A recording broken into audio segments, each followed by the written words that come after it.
21 days and 21 sketches.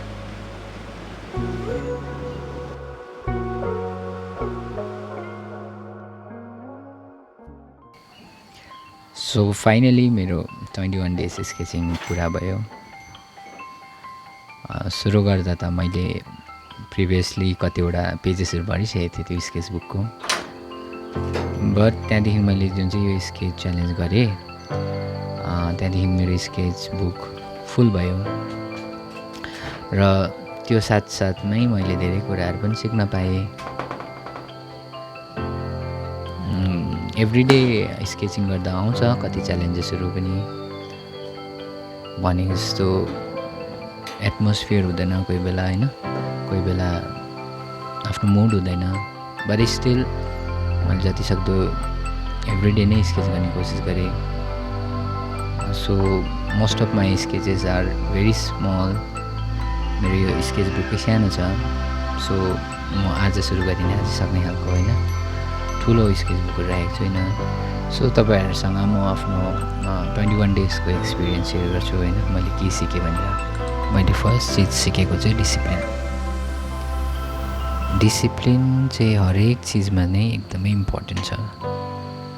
So मैले यो 21 days आफूलाई डिसिप्लिन गरेर एभ्रिडे स्केच गरेँ। आई थिङ्क अहिलेको जमानामा सबभन्दा हार्ड चिज चाहिँ यही हो कि आफैलाई डिसिप्लिन र फोकस कसरी राख्ने भनेर। पर्फेक्सन इज गुड, तर अब सबै कुरो पर्फेक्ट भएर मात्र गर्छु या त सबै कुरो जब हुन्छ त्यहाँदेखि मात्रै गर्छु भन्ने चाहिँ हुँदैन होइन। You have to start anyway. आफूमा जे छ त्यही चिजहरूले स्टार्ट गर्दा पनि भइगयो नि त, त्यहाँदेखि बिस्तारै बिस्तारै गर्दै जाँदाखेरि पर्फेक्ट त भइहाल्छ नि बिस्तारै होइन।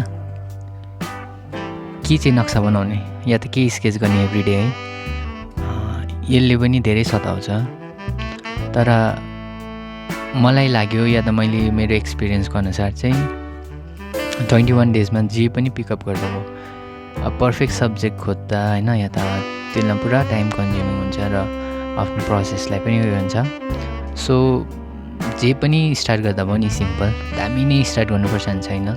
सिम्पल आफूलाई चाहिँ मनपर्छ त्यही, या त टिभी क्यारेक्टर्सहरू होइन, एनिमेटेड क्यारेक्टर्सहरू गर्दा पनि भयो, या त आफूलाई मनपर्ने कुनै सिनेरिजहरू बनाउँदा पनि भयो, या त कुनै अब्जेक्ट एनिथिङ। सो बेसिकली है स्टार्ट गर्नु is the main thing. Just start. आफूले मतलब सोचेर बसिरह्यो भने धेरै टाइम लाग्छ होइन, के गर्ने भोलि गर्छु पर्सि गर्छु भन्ने त्यो भइरहन्छ। सो बेटर चाहिँ जे कुरालाई पनि सानो सब्जेक्ट लिएर स्टार्ट गरेको चाहिँ एकदम राम्रो, किनभने वन्स यु स्टार्ट त्यहाँदेखि आफूलाई राम्रो लाग्दै जान्छ, बनिँदै जान्छ कुराहरू होइन। So starting is the main thing.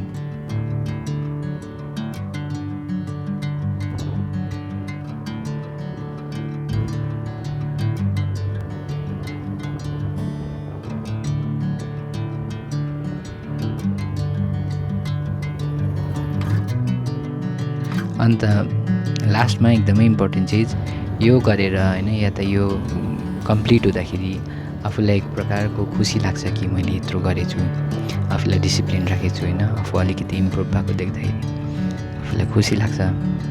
And when you are happy अझै राम्रो चिजहरू हुँदै जान्छ नि त।